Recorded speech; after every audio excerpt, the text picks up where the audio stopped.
नमस्कार दोस्तों। आज मैं फिर बिहार के जो मेडिकल छात्रा जो मेडिकल में नौकरी प्राप्त की, नुसरत परवीन, जिनको बिहार के मुख्यमंत्री नीतीश कुमार जी ने उनका जो नकाब उतारा, और यह चर्चा बिहार में ही नहीं पूरे देश से लेकर के विदेश में बहुत ज़ोर शोर से चल रही है। और यह आज के समय में बहुत बड़ा ज्वलंत मुद्दा बना हुआ है। और अंतर्राष्ट्रीय स्तर के जो शासनाध्यक्ष हैं वो ये बोल रहे हैं कि आखिर भारत के प्रधानमंत्री मोदी जी इस पे मौन क्यों हैं। क्योंकि एक तरफ वो बेटी बचाओ बेटी पढ़ाओ का नारा देते हैं, फिर कभी दिल्ली के लाल किला के प्राचीर से घोषणा करते हैं कि अपने बेटों को संभाल लो नहीं तो मैं संभाल दूंगा। तो फिर आखिर उनके ही अलायंस के मुख्यमंत्री नीतीश कुमार ने उनका बुर्का या नकाब उतारने का काम क्यों किया। तो इस संदर्भ में मैं आपको बताना चाहता हूँ कि नरेंद्र मोदी जी भीष्म पितामह के काम कर रहे हैं। जिस तरह भीष्म पितामह अपने राज्य की सुरक्षा के लिए, अपने परिवार के सुरक्षा के लिए आजीवन अविवाहित रहने का निर्णय लिया था, उसी तरह से मोदी जी ने शादी के बाद अपने पत्नी को छोड़ दिया, देश के लिए, समाज के लिए कुर्बान कर दिया। जिस तरह भरी सभा में द्रौपदी का दुर्योधन चीरहरण कर रहा था, उस समय भीष्म पितामह भी मौन थे। चूंकि पांडव द्रौपदी को जुआ में हार गए थे, इस कारण मौन थे। लेकिन नुसरत परवीन को न कोई जुआ में हारा, न कोई उनको नौकरी दान में दिया, बल्कि उन्होंने नौकरी अपनी योग्यता के आधार पर प्राप्त किया, अपने टैलेंट के आधार पर प्राप्त किया। और एक तरह से देश और बिहार के मुस्लिम महिलाओं को संदेश दिया कि अगर सही शिक्षा, अगर सही तरीके से पढ़ाई लिखाई की जाए तो मुस्लिम महिलाएं भी ऊंचे पद पर जा सकती हैं। क्योंकि आज देश में ही नहीं, बिहार में भी सबसे ज़्यादा गरीबी और अशिक्षा मुस्लिम संप्रदाय में ही है, ऐसा कहा जाता है। और सच्चर कमेटी का भी रिपोर्ट आया है। लेकिन इनके साथ जिस तरह से दुर्व्यवहार किया गया, तो यह देखा जाए कि नरेंद्र मोदी जी भीष्म पितामह का रोल क्यों निभाया, यह प्रश्न उठता है। क्योंकि महाभारत काल सामंतवादी व्यवस्था था, उस तरह का माहौल आज नहीं है। क्योंकि महाभारत काल में शासन का जो हेड होता था वो राजा होता था, और राजा के जो घोषणाएं होती थी वही कानून होता था। लेकिन आज जो है देश में शासन चल रहा है वो भारतीय संविधान से चल रहा है, जिसको बाबा साहेब अम्बेडकर ने लिखा। और ख़ास करके संविधान में जो प्रोविज़न किया गया, उन्होंने दलित, पिछड़े वर्ग और मुस्लिम कम्युनिटी के लोग थे, उनके लिए विशेष रूप से प्रावधान किया। जो आपको धार्मिक अधिकार जो भारतीय संविधान के भाग 3 में वर्णित है, 25 से 28 अनुच्छेद तक में जो धार्मिक स्वतंत्रता का अधिकार है, एक तरह से मुस्लिम धर्म को समर्थन करता है। क्योंकि भारत हिंदू बहुल देश है। हिंदू बहुल में उनको ऐसा लगता था, क्योंकि उस समय भारत पाकिस्तान में भारत विभाजन के समय बड़े पैमाने पर दंगे हो रहे थे और बहुत बड़े पैमाने पर लोग हिंदू मुस्लिम मारे जा रहे थे। तो ये सब को देखकर उन्होंने, हो सकता है कि धार्मिक स्वतंत्रता का जो अधिकार है उसका मौलिक अधिकार के रूप में समावेश किया। लेकिन आज इस घटना ने सबको विचलित कर दिया है कि जो बिहार राज्य के संवैधानिक पद पर जो बैठे हुए व्यक्ति है वो इस तरह की अंजाम दे सकता है, कोई सोच भी नहीं सकता।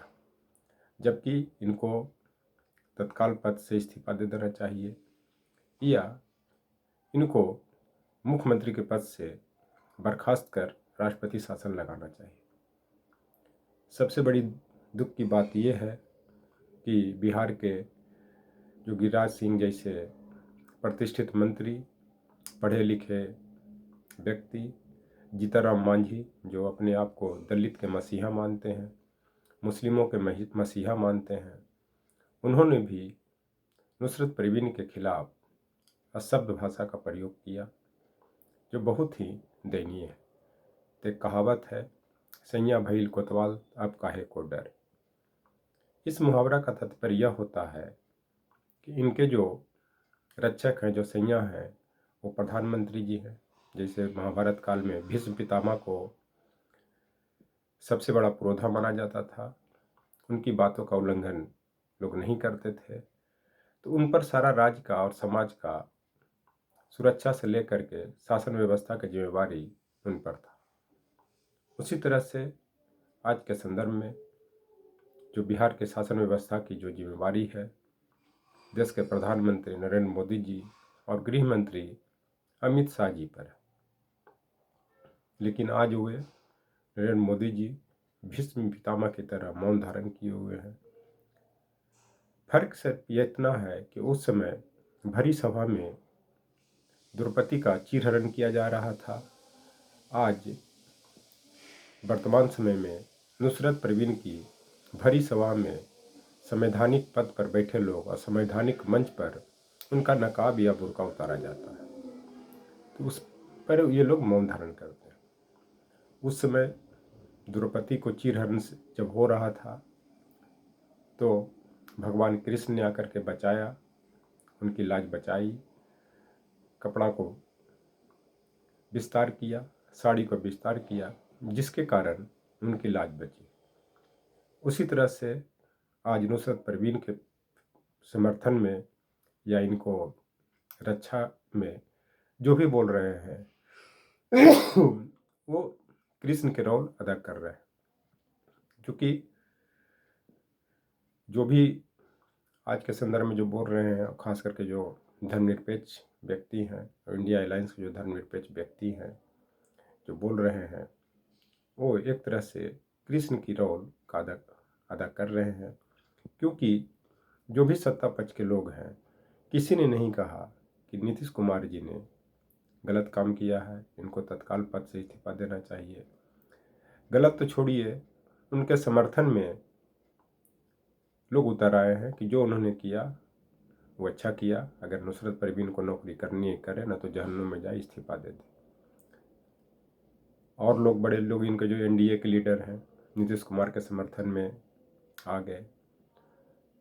तो इससे क्या अनुमान लगाया जा सकता है कि देश में जो चल रहा है या जो हो रहा है, सही हो रहा है, गलत हो रहा है, इसको कैसे रोका जाए। क्योंकि ये राजतंत्रात्मक व्यवस्था नहीं है, बल्कि लोकतंत्रात्मक व्यवस्था है और इस पर सभी बुद्धिजीवी वर्ग को विचार करने की ज़रूरत है। इसके साथ साथ जो समाज के पुरोधा कहे जाते हैं, जो समाज के अपने आप को बड़े बड़े लीडर माने जाते हैं, उनको इस पर विचार करने की ज़रूरत है। तो कुरुक्षेत्र में भी रामधारी सिंह दिनकर ने भीष्म पितामह से कहवाया है, हिलो डुलो मत, हृदय रक्त अपना पीने दो, अचल रहे साम्राज्य शांति का। यही हमारा नारा है। इसका मतलब ये है कि कोई भी हिले डुलो नहीं, जो भी संवैधानिक पद पे बैठे हुए हैं मनमौजी करे, जो मन में आए कहे, और साम्राज्य का जो शासन व्यवस्था इनका है, इनका शांतिपूर्वक शासन व्यवस्था चलते रहे, यही इन लोग का नारा है। तो इस पर पूरे देश के लोगों को विचार करने की ज़रूरत है। और राहुल गांधी जी जब लोकतंत्र की हत्या के बाद विदेश में उठाते हैं तो लोग बोलते हैं, इनके जो समर्थक हैं, शासन के जो समर्थक हैं, मोदी जी के समर्थक हैं, कि देश को बदनाम कर रहा है। आज के सामाजिक मीडिया के दौर में या टेक्नोलॉजी के दौर में किसी चीज़ को छिपा नहीं सकते। जब राहुल गांधी जी से प्रयास किया जाता है, प्रश्न किया जाता है, तो उसका वो जवाब देते हैं। इसको आप छिपा ही नहीं सकते। इस चलते अपने आचरण सुधार लें, अपने जो अंदर में जो ताकत है या जो ताकत का दुरुपयोग कर रहे हैं उसको संभालिए, न तो विनाश की ओर बढ़ रहे हैं। थैंक्स।